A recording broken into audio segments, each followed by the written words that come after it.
ना तो घंटों आग में पकाना पड़ेगा और ना ही तेल में फ्राई करने का झंझट। आप ये बाटी सिर्फ 10 से 15 मिनट में बनाकर रेडी कर सकते हैं। तो फ्रेंड्स, आज मैं बनाने वाली हूँ भुने हुए चने का सबसे आसान तरह की बाटी। इसे मैंने बहुत कम घी में बनाया है और खाने में ये गजब का टेस्टी है। जो लोग ज्यादा घी या फिर ऑयल खाना पसंद नहीं करते हैं वो भी इसे बनाकर खा सकते हैं। तो चलिए बनाना शुरू करते हैं ये अमेजिंग सी रेसिपी। इससे पहले फ्रेंड्स, आपसे बस एक छोटी सी रिक्वेस्ट है। अगर अभी तक आपने हमारा चैनल सब्सक्राइब नहीं किया है तो प्लीज इसे सब्सक्राइब अवश्य कर लें। और अगर वीडियो पसंद आए तो आपसे रिक्वेस्ट है, प्लीज वीडियो को लाइक भी जरूर करिएगा। बाटी बनाने के लिए यहाँ पर मैंने 300 ग्राम भुना हुआ चना लिया है। तो सबसे पहले बना लेते हैं बाटी में भरने के लिए भुने चने का सत्तू।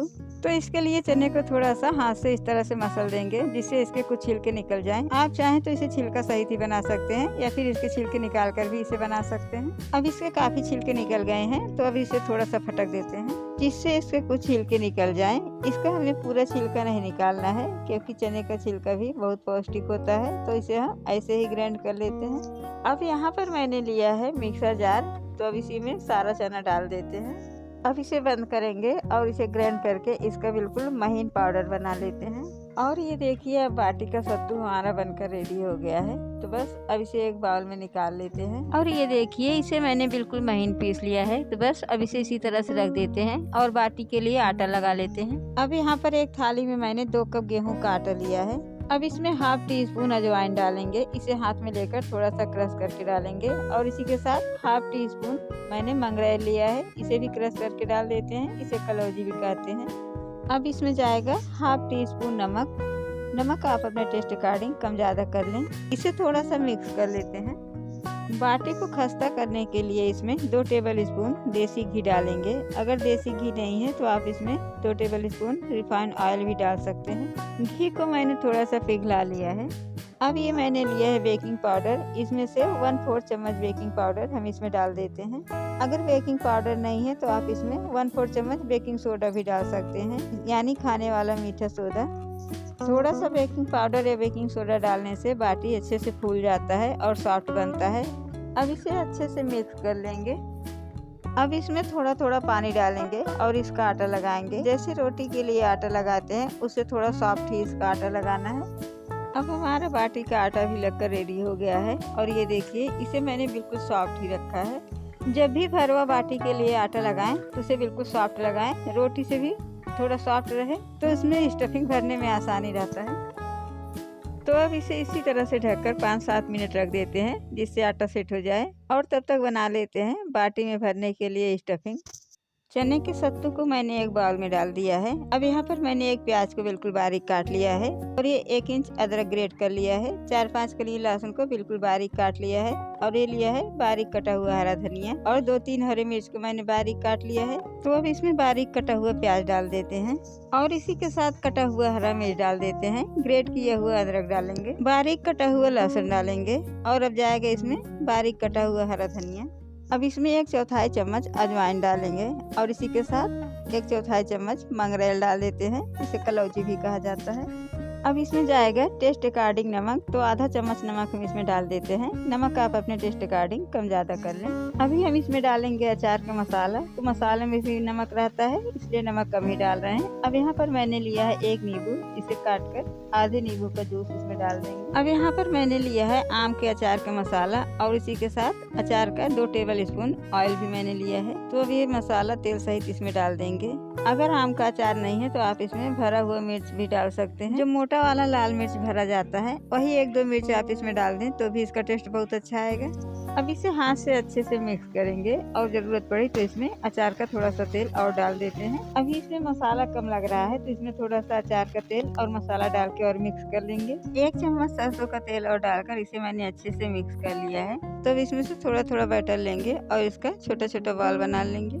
इस तरह से छोटा छोटा बॉल बना लेने से इसे बाटी में भरना आसान हो जाता है। और ये देखिए, ये मैंने 3 बॉल बना लिया है। इसी तरह से सारे बॉल बनाकर रेडी कर लेते हैं। अब ये हमारा 15-16 बॉल बनकर रेडी हो गया है। तो अब इसे इसी तरह से रख देते हैं। अब आटा भी अच्छे से सेट हो गया है। तो अब इसमें से थोड़ा सा आटा लेंगे और इसे गोला करेंगे और पेड़े की तरह बना लेंगे। अब इसे हाथ में लेंगे और इस तरह से दोनों अंगूठे से इसे थोड़ा थोड़ा बढ़ाते जाएंगे नीचे की तरफ और बीच से भी इसे थोड़ा थोड़ा दबाते हुए पतला कर लेंगे, जिससे चारों तरफ बिल्कुल बराबर रहे। बाटी में हमें आटा ज्यादा नहीं डालना है, बस इसका एक पतला परत बनाना है। अब इसे कटोरी की तरह बना लेंगे।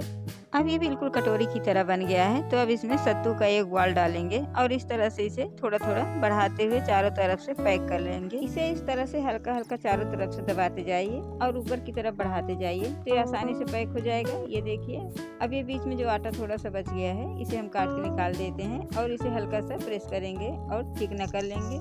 और ये देखिए, अभी हमारा बिल्कुल सॉफ्ट और स्मूथ बाटी बनकर रेडी हो गया है। तो अब इसे इसी तरह से रख देते हैं और इसी तरह से और भी बाटी बनाकर रेडी कर लेंगे। अब हमारा इतना बाटी बनकर रेडी हो गया है। तो बस अब इसे इसी तरह से रख देते हैं और आगे का प्रोसेस कर लेते हैं। अब यहाँ पर मैंने लिया है अप्पे पैन। तो सबसे पहले इसमें सारे खानों में थोड़ा थोड़ा घी लगाकर इसे अच्छे से ग्रीस कर लेते हैं। अब ये अच्छे से ग्रीस हो गया है। तो अब इसे गैस पर रखेंगे और सारे खाने में एक एक बाटी डालते जाएंगे। इस समय गैस को लो टू मीडियम फ्लेम पर ही रखें। इसमें मैंने सारे बाटी डाल दिए हैं। तो बस अब इसके ऊपर लीड लगाएंगे और इसे ढककर 3-4 मिनट तक कुक कर लेंगे। गैस को लो टू मीडियम फ्लेम पर रखेंगे और इसे बराबर बीच बीच में इधर उधर घुमाते रहें, जिससे सारे बाटी अच्छे से पक जाए। नहीं तो जो बाटी बीच में रहता है वो पक जाता है और जो किनारे रहता है वो अच्छे से पक नहीं पाता है। तो इसे इसी तरह से 3-4 बार बीच बीच में घुमा देंगे, जिससे चारों तरफ से ये अच्छे से पक जाए और गोल्डन ब्राउन हो जाए। इसे मैंने मीडियम फ्लेम पर 3 से 4 मिनट तक कुक कर लिया है। अब इसके ऊपर थोड़ा थोड़ा घी लगाएंगे।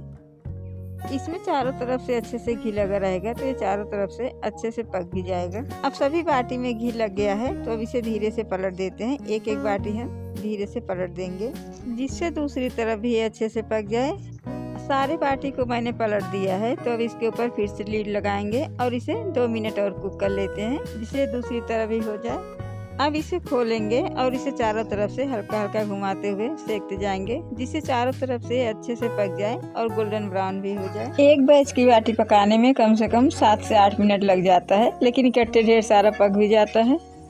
और ये देखिए, अब ये चारों तरफ से अच्छे से पक गया है, गोल्डन ब्राउन हो गया है। तो इसी स्टेज पर हम गैस बंद कर देंगे और इसे हम निकाल लेंगे। अब गर्मा गर्म बाटी सर्व के लिए रेडी है। ये बहुत ही टेस्टी और चटपटा बना है। इसे बनाने में बहुत कम टाइम लगता है और ये बहुत आसानी से बन जाता है। अब मैं आपको एक तोड़ के दिखाती हूँ और ये देखिए, ये बिल्कुल सॉफ्ट और खस्ता बना है। ये बहुत कम ऑयल और घी में बन जाता है। तो आप इसे एक बार ज़रूर बनाकर ट्राई करें। आप इसे चोखा, चटनी, सब्जी किसी के भी साथ खाएं, बहुत टेस्टी लगेगा। जब कभी कुछ खास खाने का मन करे तो आप इसे एक बार ज़रूर बनाकर ट्राई करें और कमेंट करके ज़रूर बताइएगा कि आपने इसे कैसे बनाया और इस तरह से बनाया हुआ बाटी आपको खाने में कैसा लगा। अगर वीडियो पसंद आए तो आपसे निवेदन है, प्लीज़ वीडियो को लाइक और चैनल को सब्सक्राइब ज़रूर करिएगा। वीडियो को एंड तक देखने के लिए थैंक यू।